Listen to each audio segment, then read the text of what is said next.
Well, I was kind of overwhelmed getting, off the streets and back into treatment, and I had quite a few appointments that were stacked up, and I remember leaving LBJ for an oncology appointment, and I lost the urine container and stuff they needed for a test to be done. And after I did that, I couldn't get anything done. I couldn't get the equipment back. I couldn't get through to appointments to reschedule them. It was, I was frustrated, and so I deleted all my appointments. And I didn't know what to do. I couldn't get my head back above water, and I'd been off treatment for a year, so it was important to me. And I was sitting at Thomas Street getting some medication filled, and one of the case managers walked by, and she could tell that I was frazzled and I was bothered. And she calmed me down, and she said, well, look, how can we help? Our case management team, the Spns team, is actually able to provide more intensive case management.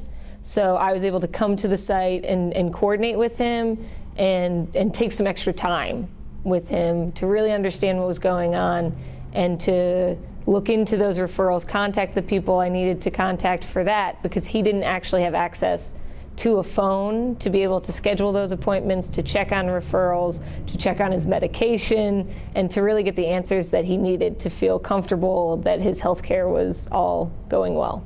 The only thing I really clearly remember was I wanted to give up on treatment again and just not deal with any of it. And then I remember Christina, she was really concerned about getting me on track and getting this stuff done. And knowing that someone like her or any staff or anybody other than myself cared that much about me taking care of myself encouraged me to press through everything I was going through and accept the help that she was giving and take care of myself.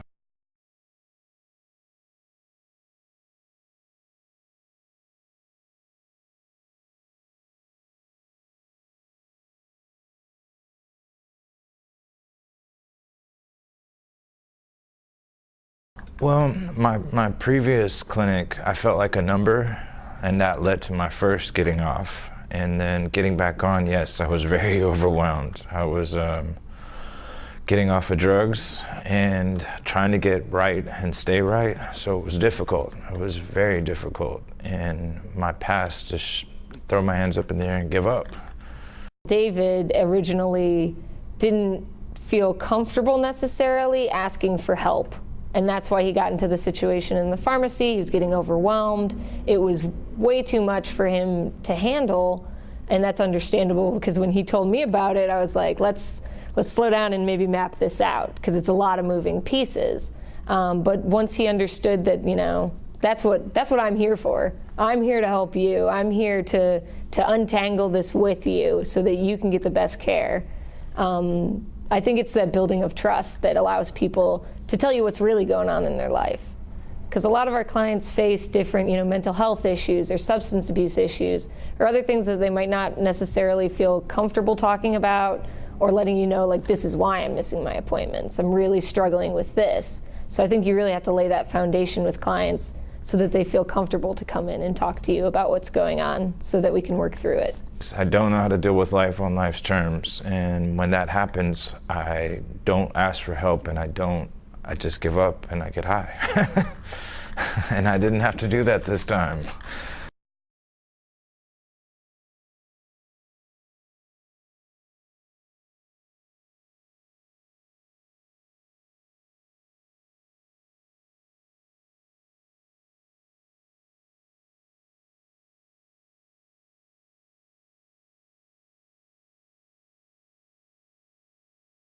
I think we also spend a lot more time with our patients one-on-one, really getting to know them so that we can see what kind of barriers they personally might face within the clinic and with the system, and what's going to stop them from coming in for care.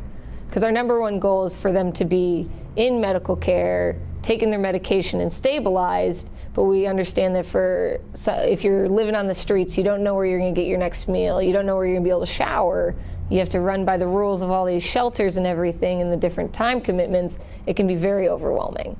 So it's harder to think on the next level when you're trying to take care of your basic needs. At the Star of Hope, part of our relapse prevention is we're not supposed to go out during the week. And after we've been here so long, we can go out on Saturdays and Sundays. And one of my biggest things, and I told Christina, I don't want to be selfish, but each time I have to go out during the week, I lose my Saturday and my Sunday.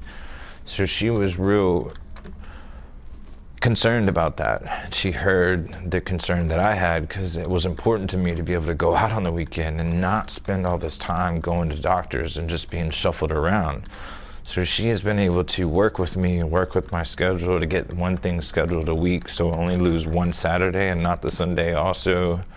And that was important to me because I told her, I said, if I have to lose every weekend just for medical stuff, I don't want to do this. What we do can encompass so many things.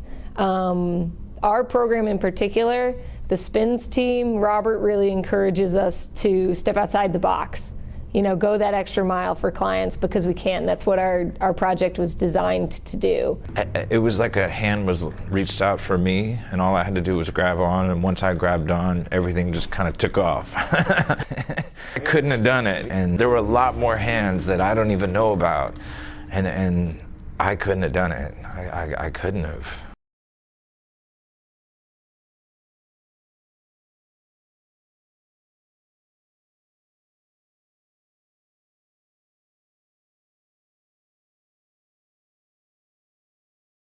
The previous clinic I was at, I felt like a number. I felt like a number and not a patient. I felt, and that's why I gave up, like I said, and I'd never been to Thomas Street. The minute I got to Thomas Street, they called me by name. They were concerned, and Christina especially, with the other staff also, not just Christina. There was many people involved, but she was the main person I spoke with. And I felt like a patient and not a number, someone who was really truly concerned about me and my health and wanted to see the better for me. For me, it's working with a population of people who often get overlooked, who often are judged and stigmatized, allowing them to have a human experience sometimes, because sometimes they get treated like a number. Or prior to our involvement at Thomas Street, there wasn't a whole lot of avenues for homeless people to get in there. There wasn't a lot of kind of cultural competency on issues that individuals who are homeless might face. And so for me, it's kind of a social justice perspective. Like, I want to make sure that everybody can have access to healthcare and understand what's going on. And some people need a little extra assistance in certain areas. It gave me the inspiration to trudge whatever road that I had to face to get to where I needed to be. And there's still days that sometimes I want to give up, and I know that I can call and say, hey, look, this is where I'm at, what can we do? Even if I feel like I can't work it out, she will say, you know what, let me call you back, or I'll come by and see you and tell you what we can do. And it just gives me hope.